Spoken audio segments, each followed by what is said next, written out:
L'équipe, salut à tous, j'espère que vous allez bien, j'espère que vous avez passé une bonne journée. On se retrouve pour la petite vidéo d'avant-match demain soir les amis, à partir de 21 h. Un choc de la Ligue 1, un gros match nous attend, nous supporters parisiens, puisqu'on a perdu cette première place du classement. Donc un choc entre le premier et le second du championnat, un match qui sera diffusé sur la chaîne Téléfoot en direct du stade Pierre-Mauroy, Lille, Paris Saint-Germain, match comptant pour la 16e journée de Ligue 1.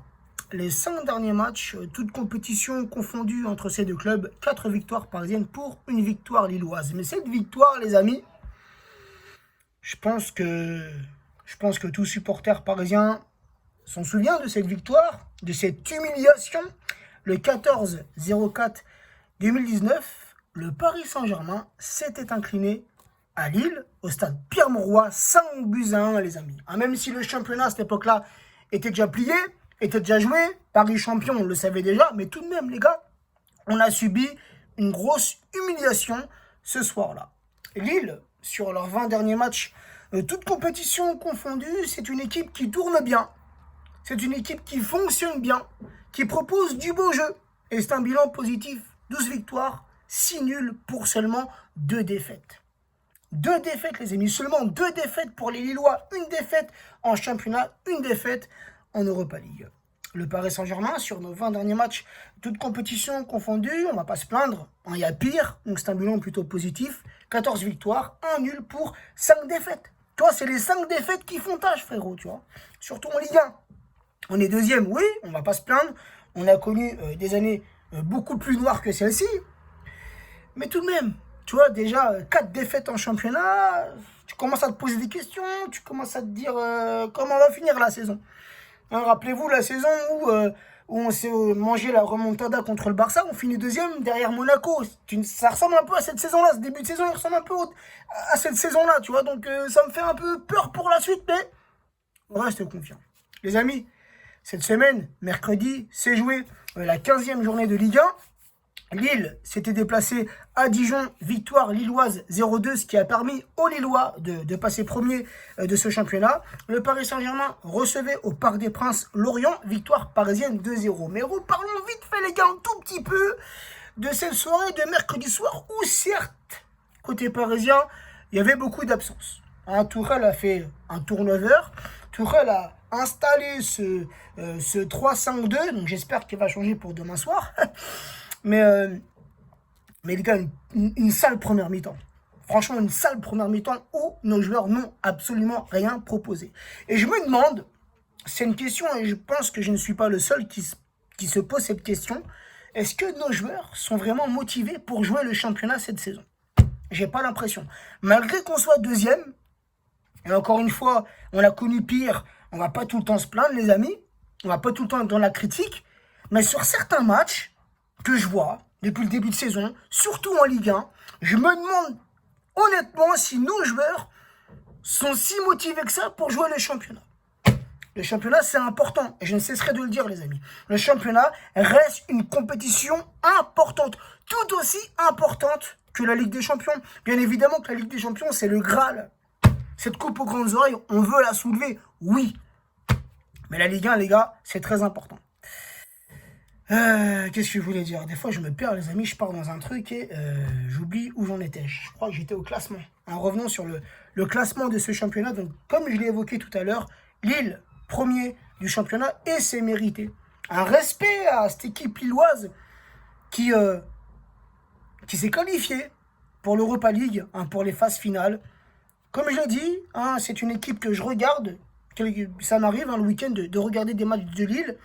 Et je trouve que Lille déploie un beau jeu. C'est collectif, offensivement c'est efficace et c'est beau à voir. Honnêtement c'est beau à voir. Et en plus, Galtier, c'est un entraîneur que je respecte énormément. Donc Lille premier avec 32 points, 9 victoires, 5 nuls, une seule défaite en 15 journées, 28 buts marqués pour seulement 10 buts encaissés. Juste derrière, à la deuxième place, le Paris Saint-Germain avec 31 points, 10 victoires, 1 nul, 4 défaites, 35 buts marqués pour 10 buts encaissés. Donc demain soir, non seulement c'est le gros choc entre le premier et le second du championnat, mais c'est un gros choc entre les deux meilleures défenses et les deux meilleures attaques du championnat. Donc, en tant que supporter parisien, c'est quoi, je suis plus confiant. Hein, je suis un peu plus confiant pour demain soir que je ne l'étais contre Lyon. Contre Lyon, je voyais un match compliqué, un match difficile avec un match nul. Bah, au final, on s'est incliné, tu vois. Mais je sais pas, pour demain soir, les amis, j'ai pas vraiment une grande appréhension pour ce match. Et je vois le Paris Saint-Germain, surtout que les deux derniers matchs de la saison passée, on s'est imposé par deux fois 2-0. 2-0 au Parc de Prince, 0-2 à Pierre-Mauroy. Ça avait été des matchs compliqués, difficiles, mais au final, on s'était imposé. Donc, pour demain soir, je vois un peu le même schéma, un peu le même, tu vois, un peu le même match. Je pense que demain, on va avoir beaucoup de difficultés face à cette équipe lilloise qui attaque bien, mais qui défend tout aussi bien. Mais je pense qu'au final, on va s'imposer un petit 2-0. Donc voilà un petit prono, plutôt un petit 0-2, puisque c'est un match à l'extérieur. Les absents côté parisien, Bernat, Icardi, Sarabia.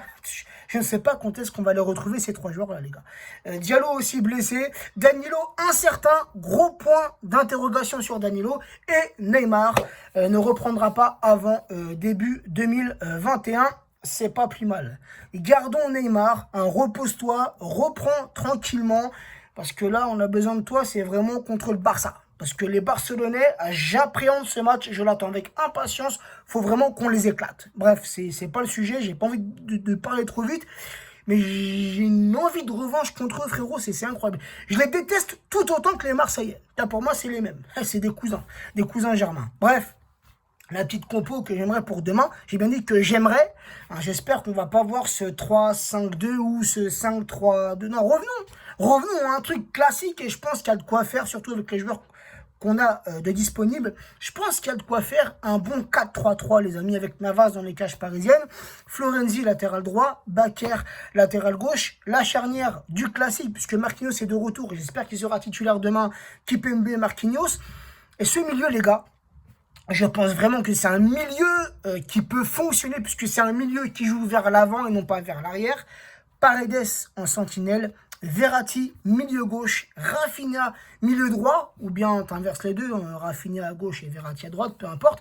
Mais je pense vraiment que ce milieu est bien solide et peut nous faire des merveilles. Et offensivement, en l'absence de Neymar, je mettrais Di Maria, ailier droit, Mbappé, ailier gauche, et Moïse Kean, je le mettrais attaquant de pointe. Et si vraiment Moïse Kean est titulaire demain, alors peut-être que je me répète à chaque fois, comme beaucoup je le fais sur Snap, mais Moïse Kean, je le verrai bien buteur demain soir, ainsi que Mbappé, pour le 0-2, pourquoi pas. Ceux qui aiment parier, pourquoi pas mettre un petit billet sur nos deux joueurs. Bref, sur les 42 derniers matchs de Ligue 1, entre ces deux clubs, c'est 20 victoires parisiennes, 9 victoires lilloises pour 13 matchs nuls. Donc voilà, la vidéo touche à sa fin, les amis. N'oubliez pas, pour ceux qui veulent suivre mes petits snaps en direct pendant le match, je vous mets en lien de cette vidéo, en description, pardon, le lien de mon Snap, le lien de mon Instagram. N'hésitez pas, ajoutez-moi et en commentaire, donnez-moi votre prono et votre compo. Sur ce, prenez soin de vous, prenez soin des vôtres et à demain pour le match. Ciao la team. Les amis, une petite rectification. Encore une fois, je me suis planté, mais ça arrive. Sur la statistique lilloise, sur leurs 20 derniers matchs, toutes compétitions confondues, j'ai dit 2 défaites pour les Lillois. Et j'ai dit, sur les 2 défaites, c'est une défaite en championnat et une défaite en Europa League. Je me suis trompé. Sur leurs 20 derniers matchs, les 2 défaites, c'est 2 défaites en Europa League. Et leur seule défaite qu'ils ont subie en Ligue 1, les amis, c'était lors de la 10e journée contre Brest, 3-2. Donc voilà, je voulais juste faire cette petite rectification.